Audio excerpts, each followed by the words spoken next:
Genesee County Jail overcrowded again. Well, this is a problem that's plagued Genesee County for decades. The sheriff warns this current situation is very different. Mid-MichiganNow anchor Stephanie Parkinson spoke with the sheriff tonight. Steph, he tells you his hands are just really tied right now. You know, basically, and this is the reason why. Right now, there are 626 inmates who are in the Genesee County Jail, and of those, only 12 are there to serve a sentence. The rest are waiting on the courts. According to the state law, Sheriff Swanson tells me he needs to lower his inmate count by 26. Now, in a few days, if things don't change with those numbers, state law does give him, Sheriff Swanson, the power to reduce sentences for non-violent offenders in his jail. But he tells me even if he did lower that number from those 12 people right there, reduce their sentences, it's not going to be enough to reduce the jail population on his own to get out of overcrowding status.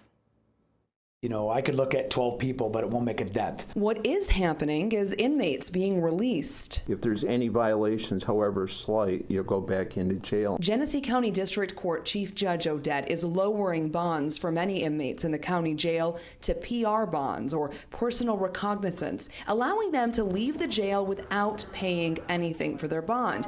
Many of them are facing assault charges, and they're given conditions that often include no contact with the victim. I wouldn't do it if I thought that they'd violate those conditions. Sheriff Chris Swanson tells me inside the county jail, the majority of the inmates are facing very serious felony charges. It's heavy on the top.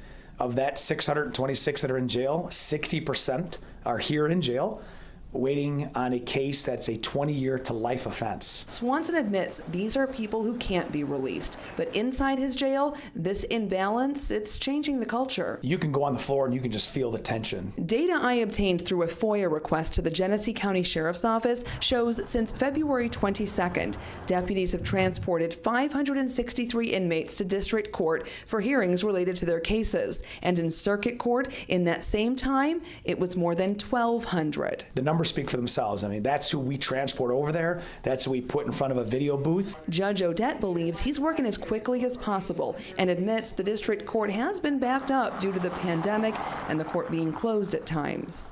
It is what it is. Sheriff Swanson is calling on everyone involved in the criminal justice system to recognize this is a more serious problem than in the past.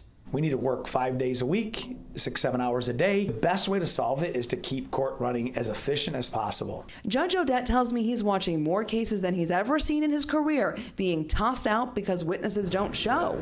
But then sometimes those people, he says, are recharged, and all of it takes up time. It requires greater cooperation among the police and the participants and the prosecutor and all the people. Delays in cases is another issue, according to the sheriff. You know, you need a judge, a defense attorney, a prosecutor, and a suspect. If any one of those four is not in that algorithm for a court day, then they postpone it. This is going to have to be an us solution.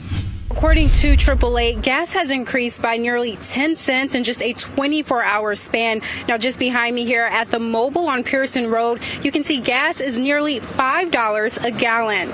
Now, in general, regular gas prices are about $4.71 across Michigan, according to AAA. Premium sits at about $5.35, and diesel is more than triple the amount of regular gas at about $5.55. It's important to note that at this time last year, the national average was at or just above $3 across the board. Community members I spoke with today tell me they were not expecting this when they woke up this morning. I got off work and then I looked and seen it was $4.99 now. I think it was $4.44 last night. What were your plans for summer before gas got this high? Me and the family, we would travel, go out of town, you know what I'm saying? But it's going to be tight this year, though. Got to see how it's going to turn out. Gas is just like air. Got to have it because I got to get to work and take my kids to school. Now, employees here at Mobile tell me they increased their gas at about 12:30 today. They also tell me they try to keep up with other stations along Pearson Road in order to keep the cost consistent. Now, that may be true, but residents still tell me they will make that travel for the cheapest gas they can find. A A lot of our youth, because they're between the ages of 15 and 24, we've seen some signs of anxiety, maybe a little depression, because of course we're in the pandemic and the whole 9 yards to that. And then also we do have to remember a lot of our youth have been exposed to the Flint water. LaRosa Patrick is the owner of Employment Networking Solutions, a Flint-based nonprofit dedicated to helping people find jobs. She tells me just last month her program expanded, giving youth an opportunity to grow and learn. We implemented the Positive WEYI program.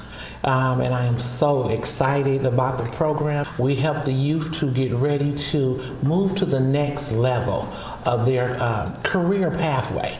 Employment Networking Solutions' main job is to get people ready to work and ensure they're able to retain those jobs. However, Patrick tells me mental health does play a factor in people being able to do that. She says that's where the Positive Vibes program comes in to help. What we've done, we reached out to Genesee Health Systems and we networked with Genesee Health System, and they came out to speak to our youth and let them know about different services that they have available, and how they can just come out and talk to someone if they're experiencing anything and they don't have to hold it in. Patrick tells me students learn how to de-escalate situations and deal with their emotions and grief during the 6-week program. But the main lesson here, she tells me, is them learning to continue to reach out to the services for help. It's okay to say I'm not feeling my very best, or there's something going on with me and I need to let it out and speak to someone and find out about the resources that's there for them